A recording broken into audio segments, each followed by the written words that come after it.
Hi, this is Tina from Cafe Crop. Today we are making a fun Scarecrow card. Very easy to make and anyone can do it. So let's get started. We're going to start today with all of our pieces, and that includes our card base. It's our standard A2 card, so half of an 8.5 by 11. We're going to take another piece of black and cut it just a 1/4 inch smaller. So we normally have 4 1/4 this way, so this piece is 4 inches across, and 5 1/2 this way, so we're doing 5 1/4 up and down so that it'll go right on the card front like that. And then we have our pieces for our scarecrow. So we get the little pieces here. So we've got, for the eyes, these are just a 3/4 inch circle. If you think they're too big, you could always use a 1/2 inch. And these are a 1/4 inch little hole punch. So a little tiny hole punch, or your one from your office, would work just fine. And then we also have the nose, just a triangle cut out of a scrap of orange paper. And you could use any color for that as well. And then our 3 pieces that we're going to use for our actual face and hat on our scarecrow. So our first piece is just a lighter color. This happens to be cream. You could also use a brown, a lighter brown if you had it, just 2 things that go together. This one is going to be 3 inches across and 2 3/4 inches tall.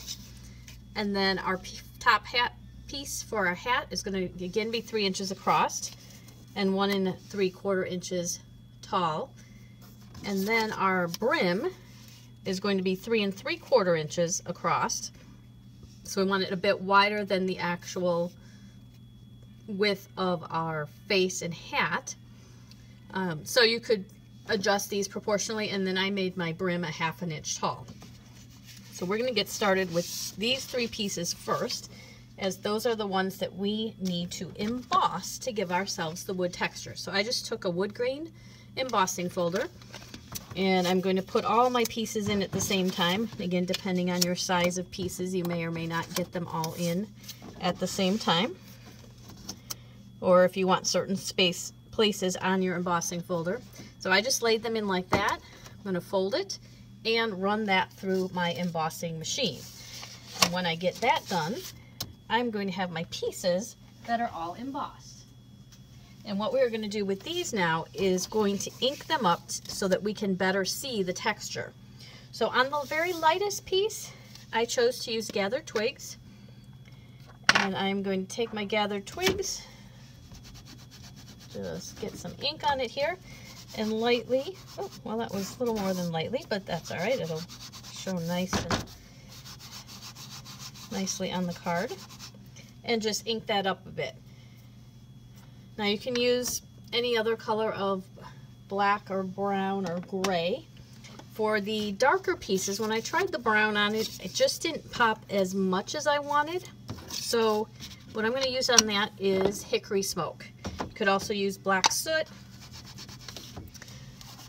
or a darker brown if you wanted, but I just wanted these to pop a bit. You could use the same color on all the pieces if you wanted. Use what you have, but gathered twigs, vintage photo are my favorites for some of the lighters. And then I do like the hickory smoke because it's not black, but it still gives you that gray black look. So we're going to set those pieces aside right now and get rid of our piece of paper. Now we use this so that we don't get ink all over our surface to get picked up on the back of our card. So now we can take our card base, take our piece of black, and attach it right onto the base. And go ahead now and put some adhesive on the face. Now I like to put mine at a little bit of an angle, so you could do it this way, you could do it straight, whichever direction you like. I'm going to put our hat together. Pop that right on here. Now if I wanted to, I could also overlap it a bit. Just depends on how you want your hat to look. And just going to put a bit of adhesive on each end of our brim and attach that at a little angle. So now we have the base of our face all done and ready to go. And we're going to create our face. Now we're using again this circle. Let me just flip this over for a second just so you can see the piece a little bit better. Now the easiest way to attach the little tiny piece onto the circle is not to put your glue on the little piece and then try and fidget with it, but put a dot of glue right here, now tiny because this is a small circle, and it will squish out all over, and then you can just place your piece for the eye on it and put it wherever you need. So we're going to go ahead and glue our eyes on. And I had already glued the second one together here because you don't need to watch me gluing everything individually. And I just again took my little nose, just gonna do just a little dab of glue on that and put him on right there. And now the fun part, it's just really easy. Take a thin black pen, whatever one you happen to have, and we're just gonna draw a squiggly line and just go right over all the bumps. It can be squiggly. I'm gonna put some 2 lines like hash marks in a couple spots for stitching. And then I'm just going to go around our nose to make that kind of look like it's stitched on. You could do a double hash mark to match the mouth if you wanted to as well. Get those little corners there.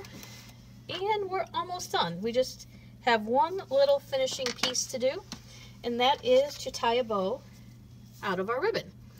Now, I like to, if you're going to cut the ribbon and pre-cut it, you need about 1 foot. But if you just take the end of your ribbon and tie the bow first, then you save some ribbon as you go and as you work. And all I have to do now is just cut this end like that. Then I don't have a big piece I'm cutting off. I just have this little piece. And I can take a little bit of glue, or if you have a glue dot, you can do that. I'm just going to put a little dab of glue here, pop my bow right on there. It'll take it a second to dry, and my card is done. So very fast and easy to do. You could easily do multiples of these.